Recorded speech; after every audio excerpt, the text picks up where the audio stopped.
Future లో మీరు నడిచే దారి ఈ విధంగా ఉండవచ్చు. టైల్స్ పై మనుషులు నడవడం ద్వారా ఎనర్జీ ప్రొడ్యూస్ అవుతుంది. మనుషులు టైల్స్ నడవడం ద్వారా కైనెటిక్ ఎనర్జీ క్యాప్చర్ అవుతుంది. దానిని ఎలక్ట్రిసిటీగా మారుస్తుంది. ఒక అడుగు 5 వాట్స్ ఎలక్ట్రిసిటీని జనరేట్ చేస్తుంది. అది చాలు 20 సెకండ్స్ మన విద్యుత్ బల్బును వెలిగించడానికి. మన బరువు పెరిగే కొద్ది ఎనర్జీ కూడా అంతే రెట్లు పెరుగుతుంది. మనం టైల్స్ పై నడిచినప్పుడు 5 mm మూవ్ కావడం ద్వారా ఆ ఎనర్జీ ఫ్లై వీల్స్ ని డ్రైవ్ చేస్తుంది. ఫ్లై వీల్ స్పిన్ కావడం వలన 4 volts energy per step generate అవుతుంది. ఒకవేళ మీరు జంప్ చేసినట్లయితే 20 volts ఎనర్జీ జనరేట్ అవుతుంది. ఈ ఎనర్జీ బ్యాటరీలో స్టోర్ చేసి లైట్స్ ను క్లోజ్ చేసుకోవచ్చు, ఫైర్ ని చార్జ్ చేసుకోవచ్చు. చాలా మంది చాలా విధాలుగా యూజ్ చేసుకుంటారు. మనం ఈ ఎనర్జీని ఫుడ్ ప్రిపరేషన్ లో ఇంక్రెడిబుల్ హై హీట్ ను ప్రొడ్యూస్ చేసుకోవడానికి యూజ్ చేసుకోవచ్చు. ఇక మెయింటెనెన్స్ విషయానికి వస్తే రద్దీ ఏరియాలో ఎయిర్పోర్ట్ లేదా ట్రైన్ స్టేషన్ లో ఉపయోగించడం అంటే చాలా కష్టంతో కూడుకున్న విషయం. ఈ డిజైన్ యొక్క లైఫ్ స్పాన్ 20 years వరకు నిర్ధారించారు. ఈ 20 years తర్వాత ఆ మెటీరియల్ ని రీయూజ్ ఆర్ రీసైకిల్ చేయవచ్చు. ఒక కీ ద్వారా ఏదైనా ప్రాబ్లం ఉంటే ఓపెన్ చేసి రిపేర్ చేసుకోవచ్చు. ఈ టెక్నాలజీ గురించి పెద్ద పెద్ద కంపెనీస్ ఇన్వెస్ట్మెంట్ పెట్టి R&D చేయడానికి రెడీగా ఉన్నాయి. ఈ టెక్నాలజీని మొదటిగా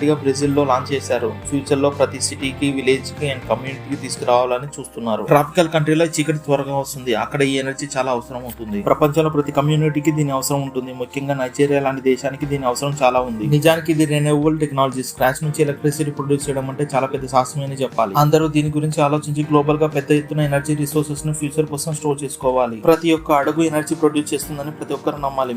మీరు మీ థాట్స్ ని కామెంట్ సెక్షన్ లో తెలపండి. ఇలాంటి లేటెస్ట్ ఇన్నోవేటివ్ ఐడియాస్ కోసం మా ఛానల్ లైక్ అండ్ సబ్స్క్రైబ్ చేసుకోండి. మిస్ కాకుండా ఉండడానికి నోటిఫికేషన్ ఆన్ చేసుకోండి. Thank you friends.